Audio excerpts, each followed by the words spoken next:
Sabi mga kababayan dito sa balita, mas dumami yung nadiskobring mga Mary Grace Piatos.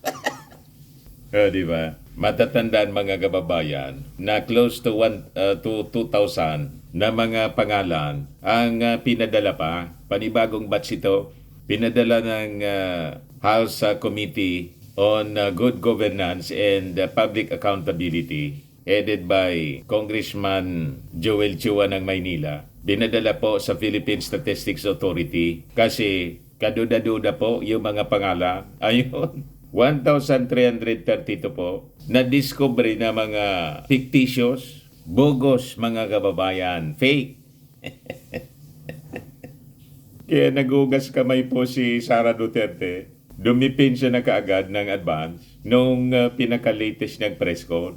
Wala daw siyang kinalaman doon. Hindi nga daw nila sigurado kung sino yung gumawa. Kasi daw siya nasa taas siya. Ang mga gumawaan niya niyan, kung mayroon man, pero hindi kami sigurado. Nasa baba niya. Hindi nga niya kami sigurado. Sabi po ni Sara Duterte, naghugas kamay na po. Iuling-uli po yung pamimiki. Talagang gawa-gawa lang po, mga kababayan. Itong mga acknowledgement receipts para ma-justify yung paglustay ng pondo ng bayan. But before ko mga kababayan ibigay sa inyo yung full story ng mga balitang yan, click subscribe muna dito sa ating YouTube channel and hit the notification bell para lagi pong updated kayo ng mga kaganapan dito sa ating bansa. Like and share na rin po ninyo ng ating video. At wag na rin po ninyo na skip yung ating mga commercial ads para tuloy-tuloy lang ang pag-unlad ng bagong Pilipinas. At itong ating programa mga kababayan, atid sa inyo nitong ating mga sponsors. Firmax Firming and Lifting Cream. Pinapay po sa mga pulses in affected area. Mainam po ito sa mga pains at paninigas ng mga kaso-kasuan. Ito sa mukha naman yung application, anti-aging, Automax po siya. Ito ay Glow Zero mga kababayan. Whitening po siya. Made in South Korea. Ito naman po, Nengxia Red Mix Fruit Drink. Gawa po siya sa goji berry. May anti-cancer properties po siya.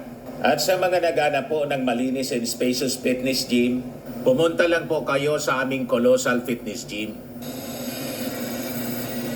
May Grab car rental din po kami. At bills payment po sa aming office. At saka sa mga mahilig po sa mga imported bags, manood po kayo sa live selling ni Madam Aileen Rosales sa kanyang Aileen Closet po. Pati mga shoes, ito yung kanya po. Ito yung kanyang page. Kita ninyo, napakagandang mga online selling po siya. Si Madam Aileen Rosales. Cellphone number niya po, 773-798-7816. Balikan natin mga kababayan yung ating kwentong Piatos. Ngayon niya Mr. Maravillas, hindi matapos-tapos yung kwentong Piatos. Paano matapos yan po na walang katapos ang chichirya po ang idinamay ni Sara Duterte sa kanya pong paglustay ng pundo ng bayan? Walang kamuang-muang yung mga chichirya mga kababayan. Idinamay para masalamang ka mga kababayan yung pundo ng bayan. Pero yung mga minions nila, walang tigil po sa paninira sa ayuda. Ang counter-attack nila sa ating administrasyon, yung pinamimigay na ayuda daw. Ibuti nga po, pinamimigay yung ayuda at dokumentadong maayos. Natatanggap po and transparent. Nasa publiko mismo. Libo-libo yung mga testigo na nakukubra nila. Whereas po, yung confidential funds, ginagawang rason na confidential niya, kaya hindi madapatan niya yan iniimbestiga. Confidential funds, confidential nga anya, yun ang kanilang palusot mga kababayan. Kala nila, mauuto nila yung Congress at saka yung ating mga mamamayang Pilipino. Ito po yung balita ngayon sa Impact Leadership. Ayan More Mary Grace Piatos. Philippine Statistic Authority finds 1,322 of 1,992 OBP confidential fund receipts recipients Wala daw po na mga birth records. Madaling sabi mga kababayan, lahat dinoktor, karamihan sa mga resibo po, gawa-gawa lang para ma-justify yung paggastos. Walang birth records, mga multo. Hindi man totoo po. Ganon tayo pinagluluko nila. O, sabi dyan, the Philippine Statistics Authority, PSA, found that 1,322 out of 1,992 na mga recipients listed for the 500 million confidential funds ni Vice President Sara Duterte's office, wala siyang mga birth records. In a letter dated December 11, National Statistician and Civil Registrar General Undersecretary Claire Dennis Mapa informed House Committee on Good Government and Public Accountability Chairperson in Manila 3rd District Representative Joel Chua of the findings. Booking na booking po si Sara Duterte. Talaga pong sinalamang ka. Kailangan talaga pong ma-impeach. Betrayal of public trust. Dinaya tayong mga mamamayang Filipino. Yan po. Sabi diyan sa report po mga kababayan, the PSA revealed that only 670 names from the Office of the Vice President's Acknowledgement Receipts or ARs submitted to the Commission on Audit were most likely matched to existing records. Grabe po. Matinding pandadaya po sa kabanang bayan ang ginawa ng Office of the Vice President. Siyempre, hindi man yung gagawin ng kanyang mga tawan kung walang approval sa kanya po. So sabi dyan mga kababayan, additionally, 1,456 lack marriage records with only 536 showing possible matches and 1,593 have no death records, leaving only 399 with corresponding entries.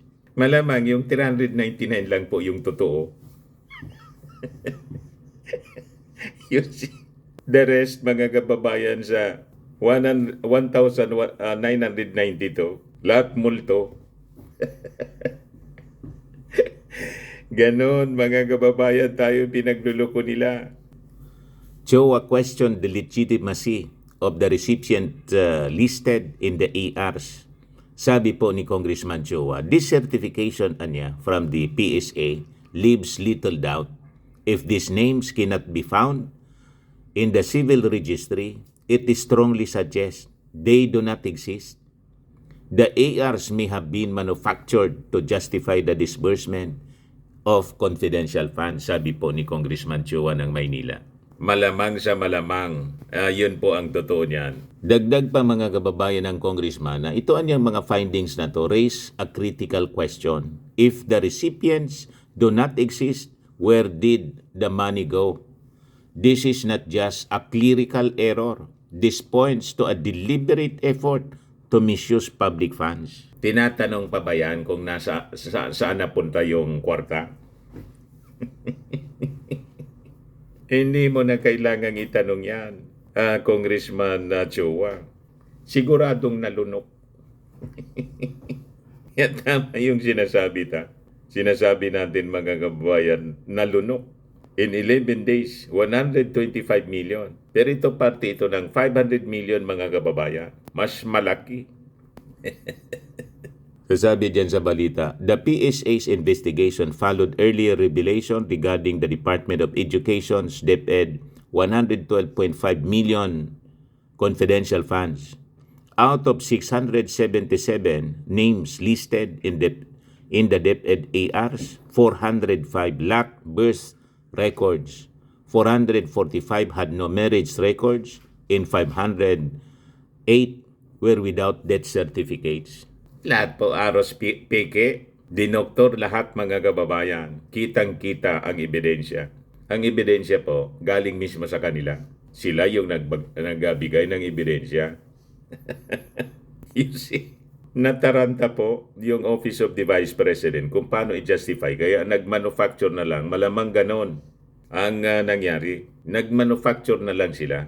Yung mga empleyado na lang nila yung gumawa ng paraan para ma-justify yung paggastos ng confidential funds. So sabi dyan mga kababayan, one name, Mary Grace Piatos, drew lawmakers' attention due to its resemblance to a potato chip brand.